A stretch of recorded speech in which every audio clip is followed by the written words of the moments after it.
Dollar bills. Welcome back. Dollar bills. That's what we're talking about today. Before we bought this property, we ran the numbers on what the biggest return on investment is. So what we call cash on cash return. So something that you add and how much X out of that value add do you get out of it? So when we ran the numbers, there's a couple obvious ones. What was the first one? If I add 1 rock to the property, do I make 4 rocks after? What was our value add that we first started with? So dump runs, and this is before we even started, so we'll have an updated video on this towards the end. But so we put in, it was gonna cost us $1,000 to take all the existing like garbage that was here, all the remodel stuff, so that's carpets, anything scrap like well, we knew he was gonna leave the personal property. So we had 4 sets of couches, we had all the carpet, we had the roof, we had, I mean, all of everything that was in the home basically was removed, including 9 frozen pipes to add value. So we thought that would 10x the value. Yeah. Obviously we had to remove it, but basically it's saying, can you sell the property as is with all the stuff in it, or can you remove it and just add value there? That is maybe a value add. So I'm gonna say times 10. Yep. Right? So that adds your $10,000. What's another one we had on there? Another one, the roof. How much did we think the roof was gonna cost? We thought the roof was going to cost us $14,500. And how much did it cost us? Ooh. $13,000. And then that was what did we think the roof was gonna add? It's gonna double. Only times 2, which is interesting because we could have left the roof as is. It was towards the end of its life, so that it did need to be replaced. And then whether we're gonna resell this or keep it as a rental. I mean, if we resold it, it didn't matter as much. It was more of people, you know, the next buyers doing their due diligence. But as landlords, we wanna make sure we don't create headaches for ourselves down the road. So now that we know there's a 30-year roof on it, we're not getting a renter in here and going, ooh, I hope the roof doesn't leak. But one of the most common negotiated terms on a real estate transaction right now that I'm seeing is a roof. So if your roof is at the end of its life, you might as well replace it as a seller, and we would be in that position of as a seller. So we thought that would add like 26,000. 29. 29,000. I can't do math. What was the next thing we thought was gonna add value? Garage door. So this is an argument because the garage door we may or may not replace. Regardless, So you think it's gonna cost much. The last roof, or the garage we replaced was like $3,000. Yeah, so we're gonna say $3,000 could get us a brand new door. Where we could help ourselves go under budget is refinish that door, paint it. It would look like a new door, but we're using the existing door there. What was the X on that one? That has a 4X return. The reason that the return is so high on that is just curb appeal. When you're driving by, like down through a neighborhood and you, like the nice houses, or at least houses that attract people, you're driving by and you're just like, ooh, that looks like a nice. They have good curb appeal. Okay, what's the next one? I can't say numbers anymore. Guys, this Windows. is how short it is. My story lasts 3 seconds longer than it should, and all of a sudden it's like next. Windows. What were windows? I don't know. You just look.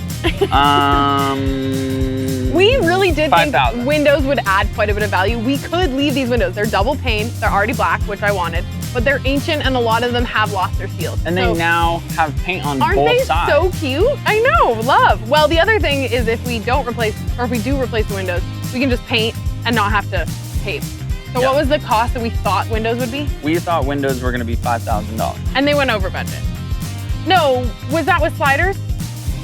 Hold on, what did they actually cost? We were gonna say windows plus doors was $8,000, and I think we went to $9,000 on our actual order. Minus front door.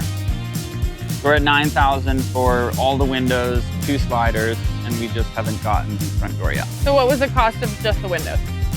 We said 5,000? Yep. So we're actually under budget on that one. We only thought they'd add 1.5, interesting. And you so what's came that? up with that number, What's the number? Okay. Yeah, what's interesting, when I did the math on these, it was really rough numbers. I was sitting on the couch and I randomly made these numbers up, but after we calculated all of the value adds to our purchase price, it equaled what we thought the house would sell for, which is exactly what you want. It was just crazy that it happened on a whim. What's the next little value add that we kind of considered? Kitchen. Okay, kitchen's a huge expense, and we definitely could have left the kitchen as is and refinished the surface. So what did we think the kitchen's gonna cost us? We thought it was gonna be $22,000. And this is for the including appliances? Yeah. And what did we think it was gonna add? 2.5. So we thought that was going to create $50,000. It's such an investment add, but it also like it costs money, but it also costs money to play, you know? And keep in mind that 22 wasn't the cheap, we're gonna just refinish cabinets, you know, do a laminate countertop. That 22 was all new cabinets, countertops, appliances. We, you know, just spitballing numbers, refinish everything, put some cheaper countertops. We might have been under 10,000. That's with our labor on everything. Like if you were to go renovate a kitchen and you're gonna hire a contractor, they're gonna times 3 that number. I mean, most people run into at least $100,000 on a kitchen, such an easy spend. But when it comes to, you know, middle of the road cabinets, we do have a connection with our countertop guy, and he is hooking us up with the lowest grade granite, so we can stick to that solid state granite material. But it's gonna be, I mean, we ran all numbers, all sorts of numbers, and there's a couple options. You can go laminate. They're like, what was it, $35 or $40 per square foot? I mean, it's like 48 a square foot. And then what are we going in? Is it 55 or 65? 65. There's a couple options for that, but $65 per square foot. There's 81 square feet in the kitchen. That includes backsplash. Yeah. So we're ended up going that route. Obviously, we took out the kitchen, took out that wall, and it made way more sense to go with a nice kitchen. So I think that's really going to add potentially more than 2.5. We'll see. Maybe. Kenzie also almost, based off price, was like, ooh, we should go laminate. And I was like, not with the cabinet. Which is crazy, because normally I'm the high-end one, but in that scenario, it really changed the price. The budget really shrunk if we went with the laminate, but we're not. Nope. What was our next one? Ballin'. Paint. What was our paint? Exterior or interior? We had a combo. So we did interior, exterior at $4,000. Okay. So granted, we haven't purchased all the paint yet, but we did paint the exterior paint and primer, which isn't included in that number. Primer is a different field in that spreadsheet. But I included it in our estimate. Oh, okay. Go for it. But we thought that was going to have a 2x return, so that was going to be an $8,000. It's so hard to guess these numbers, but based off of, you know, if we didn't paint, does it really add?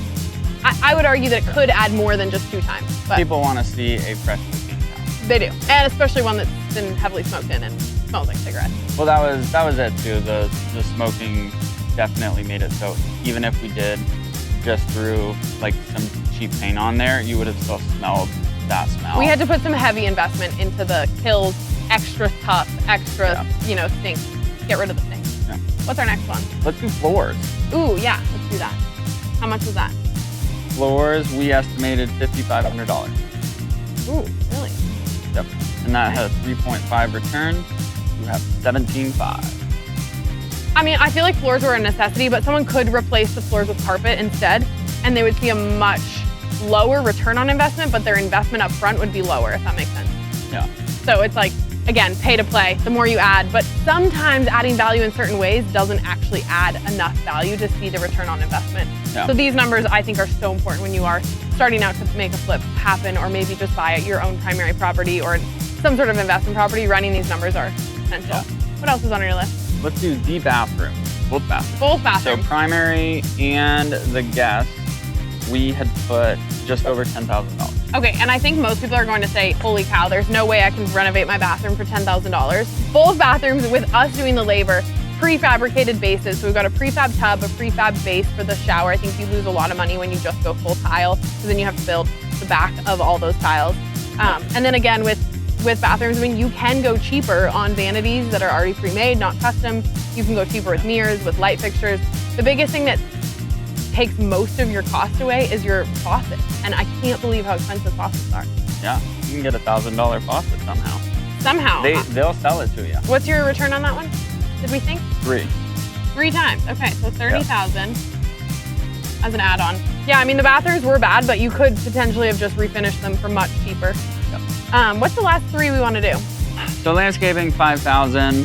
Depends on how much we want to get into it. Right now, like we just have, it's dead grass. There's very nothing, raw canvas, blank I don't canvas. want to say, yeah, it's blank canvas. It's not dead grass. It would take a lot to get the current grass to grow. We'd be redoing the irrigation system. You know, the back is probably going to be the same thing. It's like, and we could ball out, get sod, do like water features. Regardless who's owning it though, we're either going with, you know, high desert finish, so we don't actually want to have an irrigation system. Whether we rent it out or we sell it, it's a pain. It always breaks. You have to blow it out every season. We live in a climate that doesn't, it doesn't work to just leave it as is in the winter. So I would say for something like this, we're gonna try to go to a high desert, low water look, and that would probably eliminate the grass. So that's probably what we're gonna do. Yeah. What did we see the return on investment for that? 2. And then what was the last one you want to do? Just mini splits. Mini splits, okay. Gone over mini splits. Mini splits are interesting because this house didn't have a furnace or any HVAC system. It only had cadet heaters, which are not efficient. Well, they're more efficient now than they used to be, so those ones we had to take out, but they are required for financing on a property. You need to have some sort of heat source. This didn't have AC. I think back in the day, Central Oregon really didn't get as hot as it does now, so we didn't need AC. Well, then when you do put in a furnace, you have to put ducting throughout the whole home, so it's much cheaper, and actually most new builders are putting mini splits in their properties, so they don't have to do all the ducting, and it's just more efficient. Mini splits, we averaged out with the DIY Mr. Cool ones, so the ones that you actually install yourself, besides the electrical, which we already had the electrician do. I believe that was a three head unit. So we were thinking like the master's definitely gonna get one, kitchen living room's definitely gonna get one, and then we were thinking the downstairs unit as well, just because it's on a slab, it's gonna be cold in the winter, have a heat source. What did we see the return on investment was? Times 2, we were at 14. So that's basically the cost of the actual, like that's not really including install. Maybe a little electrical. That's parts. Yeah, so if someone wants to go get it installed, I mean, it's gonna be a $20,000 mini split if I hired that out. Yep. So that's usually maybe 15, it's like $5,000 a head. Yeah. But that mini split, that's the DIY, is a pretty cool one to get installed. Yeah. And they are homeowner friendly. Basically, when we added up all of our costs plus the purchase price, it equaled the sale price that we think this home is worth. So that's how you should run the numbers if you're getting into trying to flip houses. Is what's your investment in? What's the return on investment? What's your down payment plus your cost of the house? That should equal your sale price.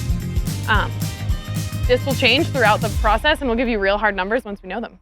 Over budget, under budget. Exactly. We'll see.